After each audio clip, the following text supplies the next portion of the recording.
Hey guys, this is a unscripted review of the new Souls-like game Mortal Shell by Cold Symmetry, which they're a completely new developer. This is their first game. So keep that in mind as I talk about it, because I'm going to cut them a bit of slack.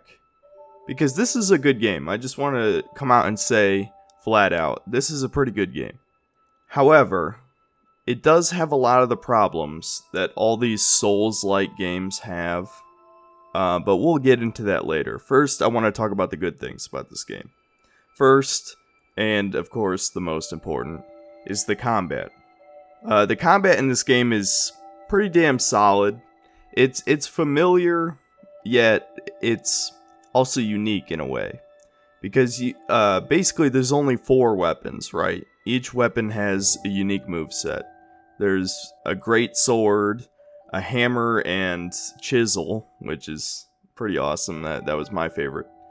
A huge mace, and like an ultra great sword type of, just huge polearm sword thing, right?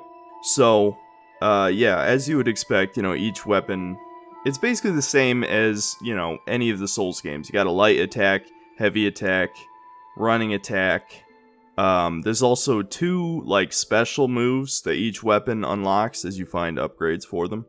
So that's pretty much all standard fare. You got dodge rolls with invincibility frames, that sort of thing. But the unique part of it, right, is there's a hardening mechanic, which basically hardening allows you to turn into stone and absorb any attack, right? So this basically has a 5-second cooldown, right? So this is really interesting because you can do it while attacking at any time, with no consequence. This really fits the way that the combat is designed because enemies don't really leave large openings. So basically their attacks will deflect off of you in stone form, and that gives you the opening that you're looking for, right? And of course there's also parrying, and parrying in this game has a lot more focus put into it. There's a decent amount of mechanics built around it. There's buffs that you can get from consumable items and things like that. And there's 3 different types of parrying that you unlock. One heals you, one slows down the enemy that you're parrying, and one allows you to counterattack with a really damaging attack, right? So basically you combine these 3 mechanics to make it a decently fast-paced combat style, right? Which that's definitely good. That's probably the best part is the combat style flows pretty well, and you still feel like you can take on multiple enemies at the same time, which is always important because one of the unique things about Souls games and why generally the combat just feels more satisfying is that enemies don't take turns attacking you. This is something people don't really notice, but it was something I was thinking of when I was playing Ghost of Tsushima. Though really, I know it's kind of necessary to have in these Batman system type of games.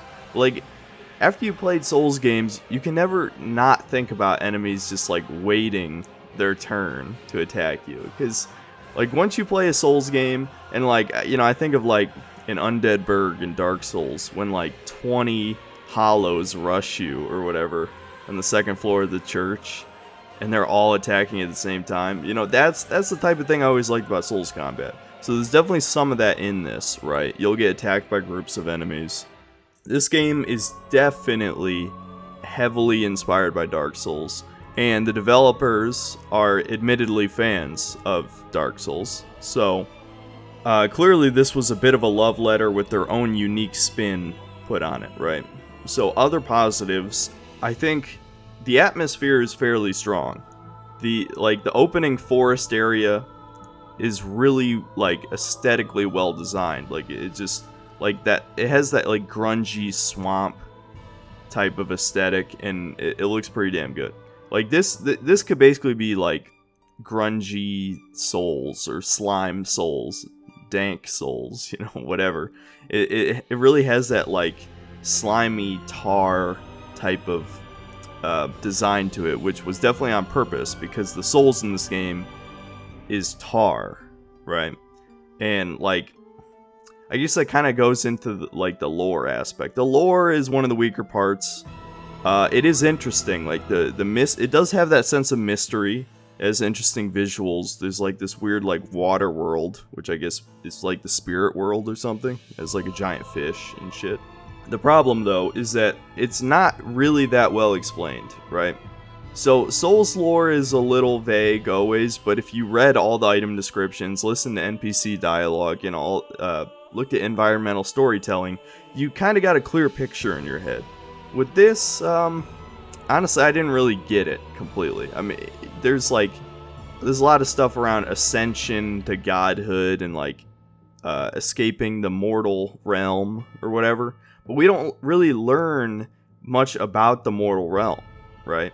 So basically, you play as like this spirit. I guess it's like a spirit, essentially. This pale humanoid, faceless thing that can inhabit like corpses, right? So you find these 4 shells to inhabit, right? And they're your stats in this game. So there's no leveling up really. I mean, you can spend tar to unlock new abilities for your character, but there's no strength, dexterity, vitality, all that shit. It's just like an ability tree that you can just like pick any one of the abilities that you can afford to upgrade, right? So that's a pretty cool aspect though, is like each time you upgrade your shell, like each of the 4 characters has their own upgrade tree. You learn a little bit of their backstory when they were alive, right? And it's kind of cool actually. So that's really your only glimpse into how the world used to work, I guess, is through those characters. And the 4 characters are each unique in that they kind of represent a playstyle for Souls. Well, except for Solomon. Solomon feels like if there was an actual magic system, he would be the wizard, but there's no magic, so he's more like just a smart guy. And they didn't really know what to do with his abilities, so his abilities are very situational, and his stats are pretty average, which doesn't make sense because like the character you start as, Veros, is like the all-arounder knight character. He's got like average health, average stamina. He's pretty much just average across the board. There's also like this mechanic resolve, right, where like the more you hit enemies, it builds up a meter, and you can spend those little mini meter points to do special attacks, right? So that's where the weapon special attacks come in, is that they cost 2 resolve points. And resolve can also be used to do like your kick. Of course, you have to unlock that for each character, unfortunately. But the kick to like stagger an enemy that's in a Souls game, so you get that kick. And there's other stuff that uses resolve, like parry. The riposte part of a parry that requires resolve, right? But really, like, the problem with the 4 characters is that I think just 2 of them are specialized enough that the other 2 don't matter. And that's Teal and Eredrim, right? So Teal is your thief character, essentially. I mean, his backstory is actually not that of a thief. I won't get into that, but basically he's the thief. He has, like, increased invincibility frames with rolling. He has insanely high stamina. He has barely any health. He dies in like 2 hits to most attacks, which can be frustrating. But there is a last chance mechanic in this game. Basically, the first time each life you would get killed, your spirit form gets knocked out of the shell, and as long as you get back in the shell without getting hit, because you can only get hit once before dying for real, then you get a second chance and you get all your health back and stuff. So that mechanic is actually a little broken, which I'll get to later. But basically, yeah, Teal is your roll spam, like, kind of sweaty character. If you want to just, like, exploit invincibility frames and hit people a bunch of times, he's good for that. Eredrim is kind of the opposite. He's a remnant of the tank build back from, Dark Souls 1 that really hasn't been in the series since they killed poise and killed all those other statistics that pretty much just erased the point of a heavy character after Dark Souls. So yeah, I mean, Eredrim, I loved Eredrim, because the thing is, his upgrades make him kind of broken, because he has an upgrade that makes so every time that you kill an enemy, he gets a damage buff, right? And it's a small one, but it seems to stack infinitely, or at least to 99. I never reached the max, so I don't know. I had it up to 50 at one point. And between that and the fact that, like, his health gets upgraded, he has slight damage reduction, he has a true roll, because, like, basically he has the least stamina to balance out his insane health, of course, right? But different characters have different types of rolls. Like, Vero, Solomon, and your Shell have, like, a quick sidestep and then a roll after that. But both Teal and Aerodrim actually do a roll, right? But Aerodrim, his roll is, like, rolls really far. So he can, like, roll completely around somebody at the cost of it taking more time to get back up, so you can't exploit enemy vulnerabilities as much. But he, like, synergizes perfectly both with the hammer and chisel, which was my weapon of choice because it was low stamina consumption, high attack speed. Also, it could, like, poison debuff people. So yeah, the hammer and chisel was pretty badass. But also the hardening mechanic, you know. So, like, for him, you want to go all in, since you can afford to take a couple hits, but you can use the hardening mechanic to absorb a hit and then just keep going, right? Oh yeah, before I forget, so that exploit I was talking about earlier. Basically, if you die, whenever you die, you leave behind your body, right? And your souls, you know, like any Souls game. The difference is, when you enter your body in this game, you get your health back, right? So here's the problem. If you die against a boss, if you realize this like I realized this, then what you can do is save your body. Don't grab it. Especially if you're playing as Aerodrim, this is definitely a very viable tactic, since he can take a lot of hits.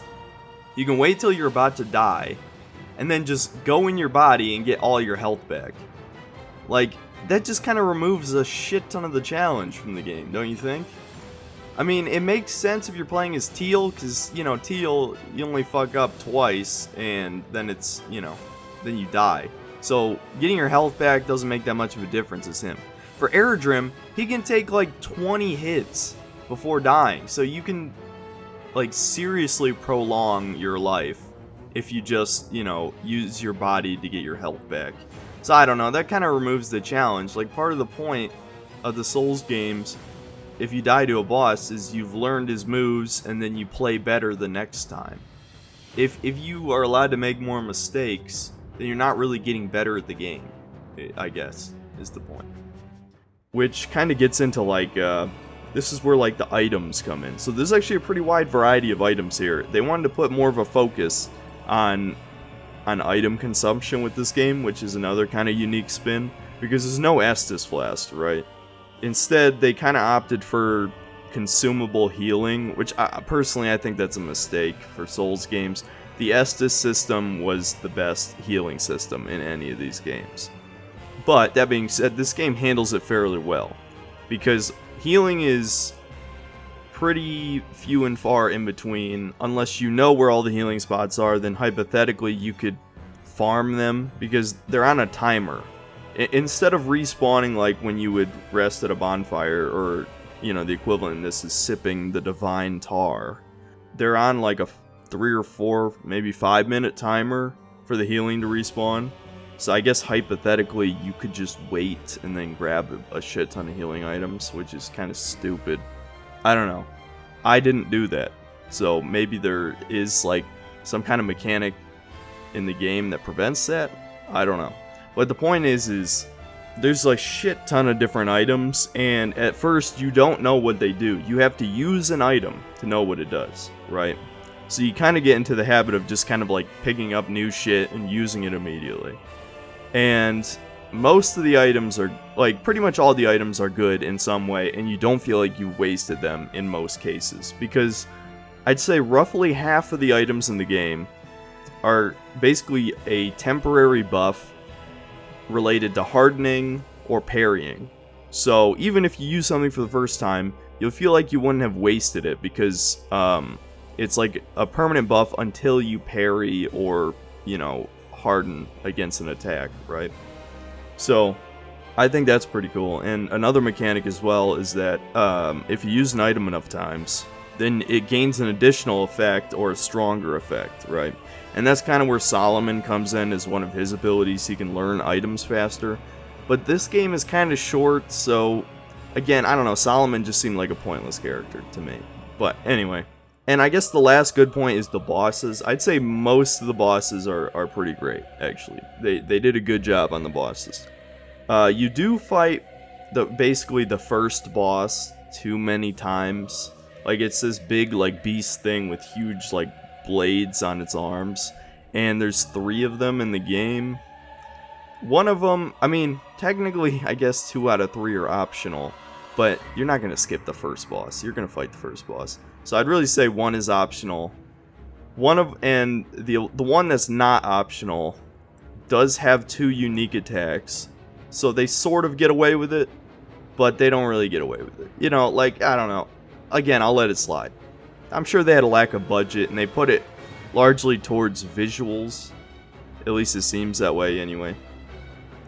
Because aesthetically, yeah, the game is pretty pleasing, except for a couple areas. But yeah, the boss fights are pretty great. They're diverse. Yeah, I mean, and there's a pretty good amount of them, too. You actually have to fight a boss every time you get a new weapon, other than, you know, the great sword, which you start out with. So that's 3 additional bosses on top of, like, the 5 that you'll fight over the course of the story. So, now for the downsides. This is kind of what hurts this game quite a bit, right? So despite the fact that the game is only 10 hours long, which, yeah, that's kind of short, even though the price it's at half price, $30. 10 hours for a Souls game is pretty damn short, you know? So, I don't know, it's up to you whether or not you think that's worth the price of admission. But, the biggest problem with this game is lack of enemy variety, just flat out. Like, it is a serious problem. Like, legitimately, I can't even believe they probably should have, like, spent a few more months, like, just making 2 or 3 new enemy types with unique animations and shit, because holy hell, man. That's probably the most underrated aspect of Souls games that is really fucking good, is their enemy variety. I mean, Jesus, man, like, Dark Souls, I mean, each of the 3 Dark Souls games probably has, like, over 100, like, standard enemies, you know, with unique animations and attack timings and all that shit. It's kind of crazy to me, like, when you compare it to other games, especially when you have, you know, something like, you know, I don't want to shit on Ghost of Tsushima because I've talked about it a million times, but really, any standard action game has, like, 20 to 30 enemy types tops over the course of the game, right? And honestly, that's kind of being generous. And shooters are way less. Like, shooters might have 5 to 10 enemy types, right? The fucking Dark Souls is like, nah, fuck that shit, dude. We'll put unique enemies in optional areas you might never go to, like those little frog dudes in, you know, in the Dark Garden or whatever, right? You don't even have to ever see those frog guys. You might never see them. But yeah, there were so many fucking cool enemies in Dark Souls. It would be a waste of time. Like, I'll try to show as many as I can in footage, but it's crazy. Like, if you played the game, you already know. But in this game, there's, I think, around 18 enemy types, and 3 of them are palette swaps. So that's not great. That might sound okay for 10 hours, but really it's not. Because here's why, right? The first area, the swamp, forest, whatever, is fucking massive. Like, it's insanely big, especially for a first area. It's kind of like the hub, and the 3 temples that you have to go to over the course of the game are all connected to that hub, and you can beat the temples in any order, right? Though there's sort of a intended difficulty, at least it seems that way to me. Like, the fire temple just seems like it was easier than the other 2, and I did it last, so that especially made it stand out. But it is cool that you can do them in any order. But for the swamp zone, there's only 4 enemy types. And it's the biggest area in the game, like, by far. Probably about 3 of the 10 hours I spent playing this game was in the swamp. So, yeah, fuck, man. Like, when you... And the basic enemy that you see the most is so generic, you know, it's just essentially hollow with a club. Like in this, they're brigands, thieves, bandits, whatever you want to call them. But just one, like a dude with a club, a dude with a crossbow, a big guy with a halberd, and like these little, like, kind of like demon dudes, like vampire-ish dudes who munch on you. Those are and there's only a few of those. Like, most of them come out in the mist, which I won't talk about the mist because that's like a story-related thing. But those are the only 4 enemy types for this huge-ass forest area, man. I mean, that just is very disappointing. And each of the temples only adds a few new enemy types. Really, the most unique one was, like, there's this place with these huge, like, obsidian obelisks, and eventually it leads to, like, the world, like, unraveling, which is, like, a really cool area. Like, that was the best area out of the 3, for sure. Out of the 3 temples. And that place is huge, and all the enemies there are unique, so that was the best area, definitely. But, like, then you compare it to, like, the Fire Temple, which is just, like, kind of a generic dungeon with, like, a bit of, like, a foundry theme to it, with, like, molten metal and lava and shit. Not only, that area is short, and it only added, like, I think 3 new enemy types. So, it really sticks out, dude. Like, the combat in this game, too, is, like, enemies have more health than, say, Dark Souls. So it really sticks out when you have to fight all these enemies. And in that, you know, aforementioned obelisk area, there's like 1,000 enemies, dude. There's like so many enemies, and you can just run past them. Just like any Souls game, but honestly even easier in this, because it was a wider area. You can literally just run straight past enemies, because they have like an animation when you aggro them. So you can just run right past them as they're like getting angry at you, you know? So it's just kind of poor game design. Like, they really stretched thin the assets that they had, right? And it sucks because there's like some good exploration in this game, some pretty good rewards, but you want to see unique enemies and shit. And that kind of that ties into NPCs as well. You know, a big part of Dark Souls is like the cool NPC quest lines, and you know how like melancholy and tragic that universe was, and basically everyone ended up dying. I mean, you can save Solaire, and well, you can't save Siegmeyer. Too bad for that, but you can save his daughter, I guess. But basically, the point is, everyone dies. Everything is horrible. But in this game, half the NPCs don't really do anything. You know, like there's this giant frog dude. It's cool, but he doesn't do anything. And then there's this like thief guy who does do something. I won't say what he does, but he doesn't have really a quest. I don't really want to talk about it, but the point is like, there's no real NPC interaction. It just, I don't know, the game just feels like it needed more time in the oven for certain things. I think they definitely nailed a couple of the most important aspects, but its length really hurts it, you know? And it hurts all aspects of the game. So, but yeah, and I guess one downside of the boss fights too is that they have too much health, honestly, because each of the temple bosses has 2 phases, right? And, you know, that's great because it completely changes up their moveset, so that's why they're well designed. But I'd say each individual phase just has too much health, man. Unless you're, like, hardcore investing into one weapon, like, max out its damage, you know, early on, which you're probably not going to do because you want to test out each of the weapons first, right? At least I did, you know? Then it's going to take you, like, 5 or more minutes, you know, to beat each of these temple bosses. Which, that's kind of excessive, don't you think? Like, I know a few Bloodborne bosses, especially, I think a couple of them in the DLC, like, I remember Orphan of Kos. Man, Orphan of Kos is fucking hard.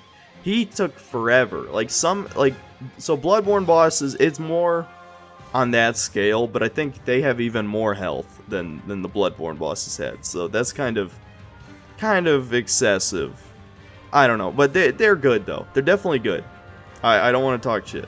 And I think especially the final boss is very cool. I won't show it off. I don't want to spoil it, because it is kind of a spoiler if I showed him. But the final boss is completely unique compared to the rest. It's a very fun fight. It does drag on a bit long, and it's a little easier than you would think, actually. But it's very good. Oh yeah, there is New Game Plus as well. I will say, there's New Game Plus, but New Game Plus without RPG mechanics kind of seems pointless. It does add, you know, some difficulty, but if you can't keep, like, soul leveling, then really all you can do is just max out the other characters and the other weapons. You know, that's really the only thing that you can do. You know, but whatever, I guess. There's also an option to play the game like super hard mode.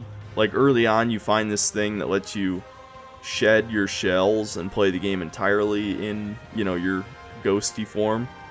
So basically you have to do a no-hit run, you know? Beat the whole game without getting hit. That's nuts. I would never try that. But, yeah, that's pretty much all the game's content.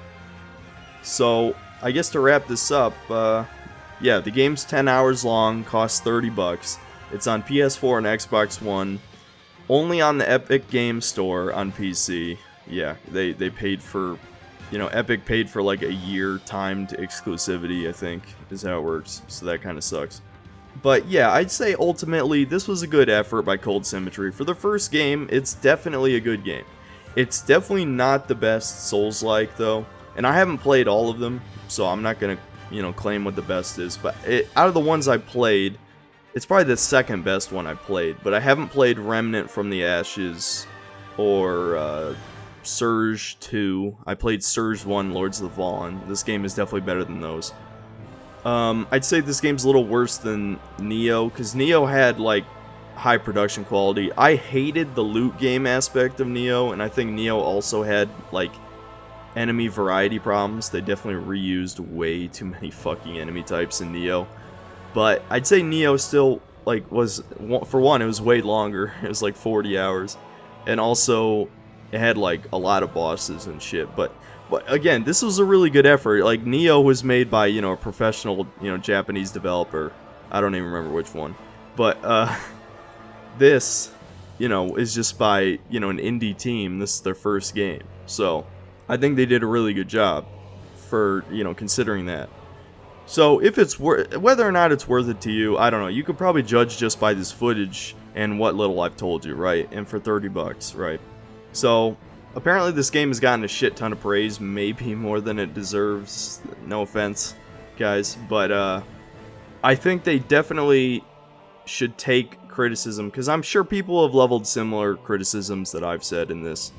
But take these criticisms and just, you know, expand on what you made with the first game, and a sequel or whatever they decide to do next, if it's another Souls-like game, it'll be great, I'm sure. Like, just please spend any additional budget on more enemy types, for the love of God. Because you should not have to, like, run past 1,000 of the same enemy to, like, get to the boss that you just died to or whatever, you know?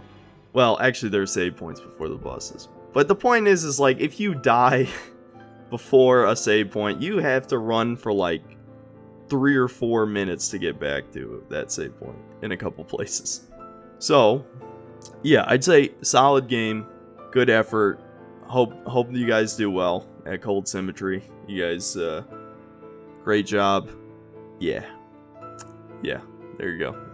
I don't know how to end this. Next video is gonna be Dead Space 2. Then probably the rant video after that, and then Metroid Prime. So, yeah, I expect that shit in the future. See you next time, guys.